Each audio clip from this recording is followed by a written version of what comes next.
Dr. Beth Harris here, October 29, 2016, color blended with her shirt with the background coloration and some of the other drawing imagery in the 2010 Rita Rosani Memorial drawing. And you can set it down here. I'll talk a little bit about what's what here. All right, great. She's seeing this for the first time on this visit today. So Rita Rosani I had read about in this book, which I had bought a copy of used some years ago, The Italians in the Holocaust, Persecution, Rescue, Survival, by scholar and historian Susan Zuccotti. And there is Rita Rosani in the upper right of this page of plates. Rita Rosani, the only known Italian woman killed in combat. She was Jewish, Italian, a teacher from Trieste in northwest Italy. And I had bought I bought this plant, which later succumbed, and I had it at a nearby supermarket when I was working on the drawing because I wanted a plant in there. And so this is kind of like this close-up of her face, eyes, nose, mouth, chin, here, there, and again in the photograph. The Star of David, just kind of abstracted creation from my imagination. The wine bottle, the original wine bottle is here. This had belonged to a mutual friend of both Beth and myself, the late artist and social justice activist Selma Waldman of Seattle, Texas and Seattle. What's that? Our beloved. Our beloved Selma. And after she passed on, I was helping pack things in the house she lived in, and this is going to be tossed to the Bardolino Italian dry red wine, Verona. So that made its way here.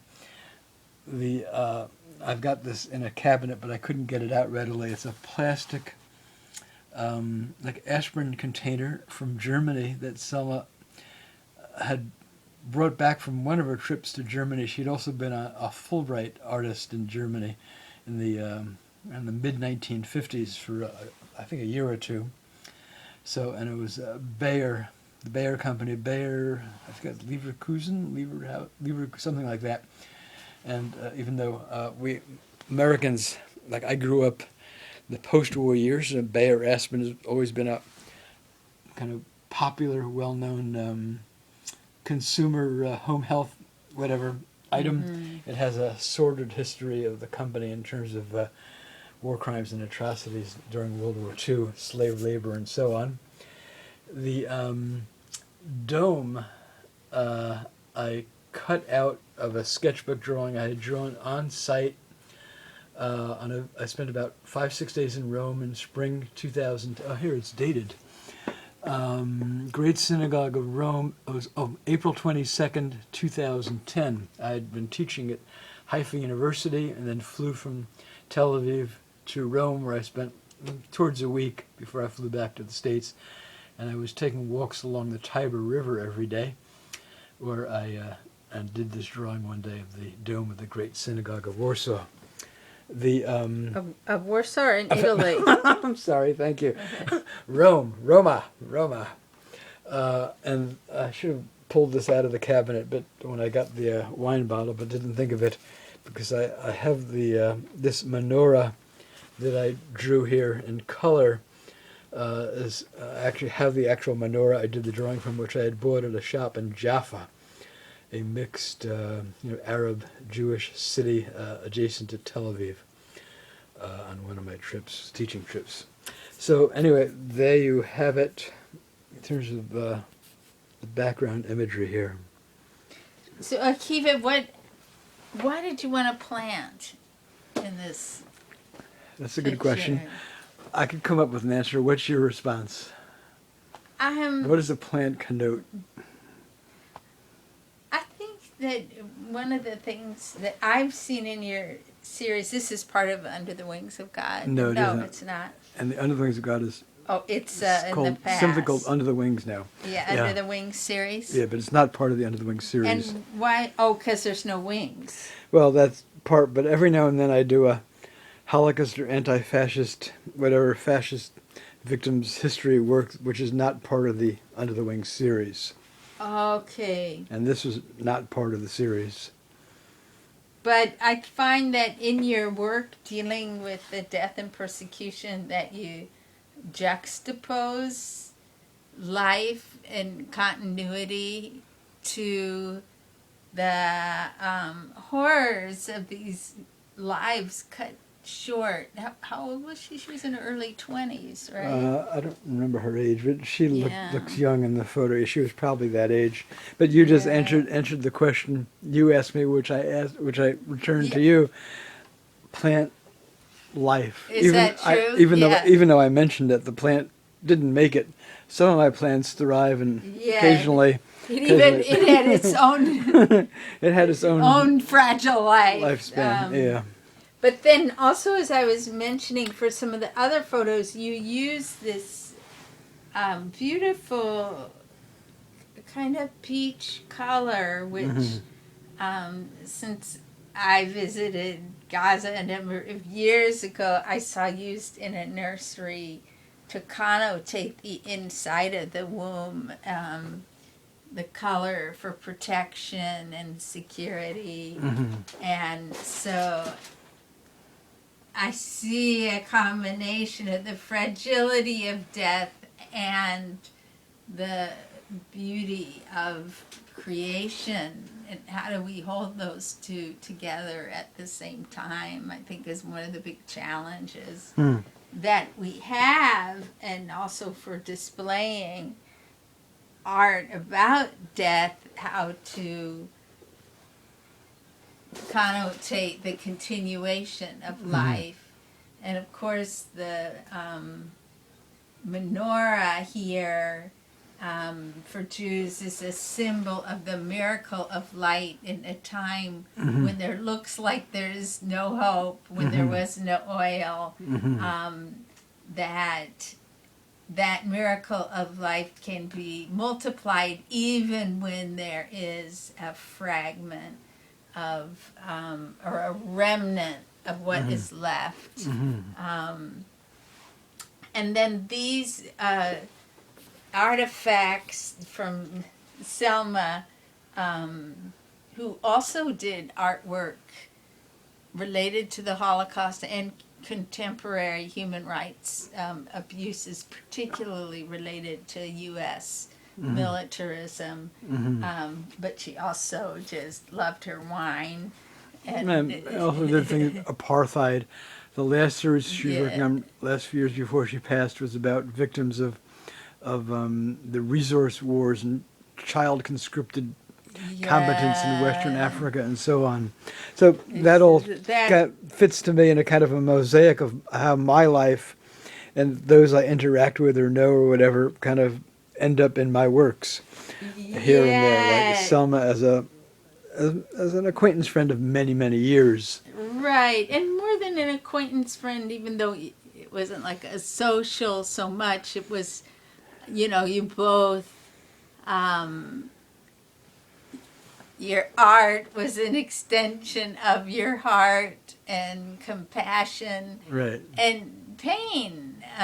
Right, but I personally knew Selma more through seeing her at holidays and occasional meals at her son Reiner and her daughter-in-law Deb's house. You might have known Selma more independently than how I did. Yeah. Actually, that was really interesting because I became friends with Selma separately from becoming friends with you, and then I found out you were really close friends with Reiner. Right. I had actually no idea that they were related. So it's kind of That's great, yeah. Yeah, kind of the family bush that we were a part of at that point in our histories. Sure, yeah. But, the bear, aspirin, is, I think, a part of the mundane consumer items and kind of trademark corporations that are memories. And it's actually true today that are complicit in war crimes, which I am currently doing Palestine-related solidarity and this, and also in Colombia. And there are so many artifacts that we just use as sort of, not artifacts, but items we use as consumers, and they actually represent a profiteering off of those who commit atrocities. Right, and in many cases, millions of people might not have even a clue. It brings to mind memory from me when I was in high school, age 17, demonstrating against the Vietnam War, like 1966, 67, 68. And I remember having signage addressing, I don't remember the name of the company that produces saran wrap. Oh. But they were complicit, not just complicit, they were creating napalm, which was this horrendous... It DuPont, or, it might have been DuPont. This horrendous kind of war crime worthy in terms of how it was addressed. Instrument of war, which was like burning the skin off of people and causing a horrible suffering before they would die. Yeah. So, and we used saran wrap in our own home, for whatever, and kitchen, And then, millions of people did. So true. And aspirin, in a sense, it has an irony in it too, because it's supposed to relieve pain. Right. But actually, the company was very invested in the kind of items that create pain and death. So I think that, penetrating that kind of mundane artifact of atrocity is important, though not a lot of people probably don't know that when they look at this. Right. That would depend on my label copy signage if and when it was exhibited. Which I think would be useful to say, because it is a very important... I've always been known to have copious label copy signage with my Holocaust artworks at exhibits, and also my human rights series and so on.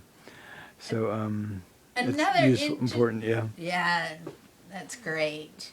Another interesting thing, up here is the synagogue in Rome.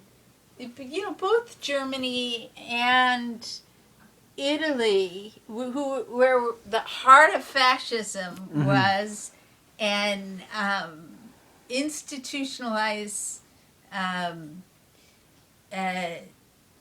anti-Semitism were also the heart of Jewish culture, both historical and contemporary. And there were very rich communities that of Jews that were expressive. So you not only bring back the light of this fighter who was struggling against fascism, risked her life and lost her life resisting fascism. You also bring back Jewish culture within that context as part of the expression of life. And so thank you. Thank you. And I'm going to bid adieu. One quick kind of overview clockwise. Close up here.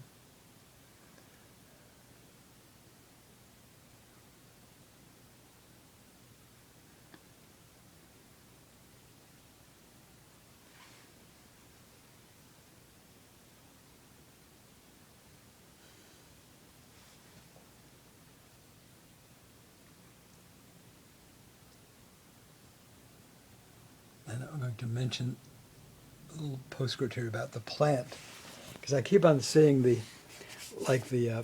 clay pot and the thing in there, but don't. And part of the greenery of the plant is hidden behind these the menorah sections.